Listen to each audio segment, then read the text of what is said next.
You're listening to What to Know as GOP governors plan to send National Guard units to D.C., a news story written by Pravina Somasundaram and Karina Elwood, and read by an AI-generated voice. Sporadic protests have sprouted up across D.C. this weekend, as GOP-led states announced they would send their own National Guard troops to augment President Donald Trump's law enforcement takeover in the nation's capital. Last week, Trump announced the mobilization of the D.C. National Guard in the city, which he portrayed as crime-ridden, though violent crime in D.C. has been declining since 2023.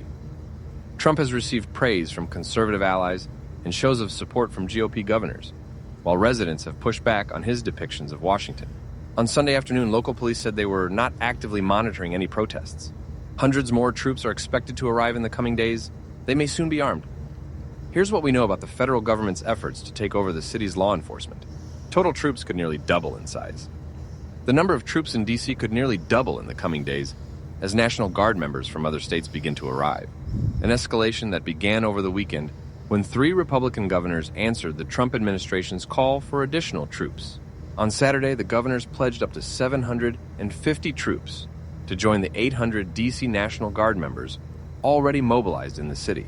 West Virginia Governor Patrick Morrisey said he had directed 300 to 400 troops to deploy and support the president's initiative to restore cleanliness and safety to the nation's capital.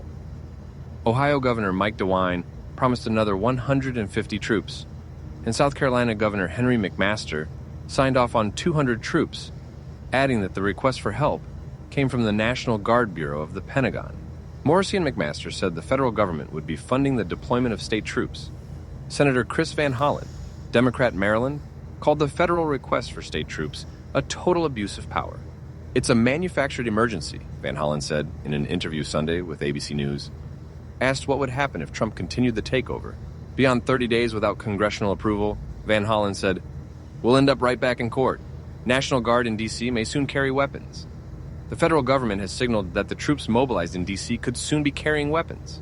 Such an instruction would be a reversal of initial deployment orders, which specified that Guard troops would wear body armor, but leave their weapons at the armory. It's unclear when the troops would start carrying weapons if they received such an order. As of Saturday, they were still waiting for word from senior Defense Department officials, one of several people familiar with the planning said. They spoke on the condition of anonymity to discuss the fluid situation. Troops have mostly been around federal buildings. Thus far, National Guard troops in D.C. have been positioned outside national monuments, Union Station, and several federal buildings. Elsewhere, FBI and Department of Homeland Security officers have been clearing homeless encampments and making myriad arrests. Hundreds arrested, but not by the National Guard. As of Sunday, there have been more than 300 arrests in D.C., and counting, U.S. Attorney General Pam Bondi said on X.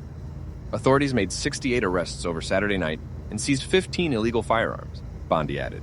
However, the National Guard is not making arrests at this time, an administration official said, speaking on the condition of anonymity under rules set by the White House. The official said that National Guard troops may be armed, consistent with their mission and training to protect federal assets, provide a safe environment for law enforcement officers to make arrests, and deter violent crime with a visible law enforcement presence. Protests have popped up over the weekend as more federal agents deployed on the streets. Protests, both small and large, emerged across the city. On Friday night, small groups gathered with pots and pans, clanking them together. Bystanders booed, heckled, and recorded law enforcement on a popular stretch of nightlife. Videos circulated on social media of arrests as they happened. Protesters marched through downtown. Police said that D.C. police did not make any arrests related to protests or demonstrations in the city on Saturday. On Sunday, local police said they were not monitoring any protest situations in the city. Karen DeYoung and Gaya Gupta contributed to this report.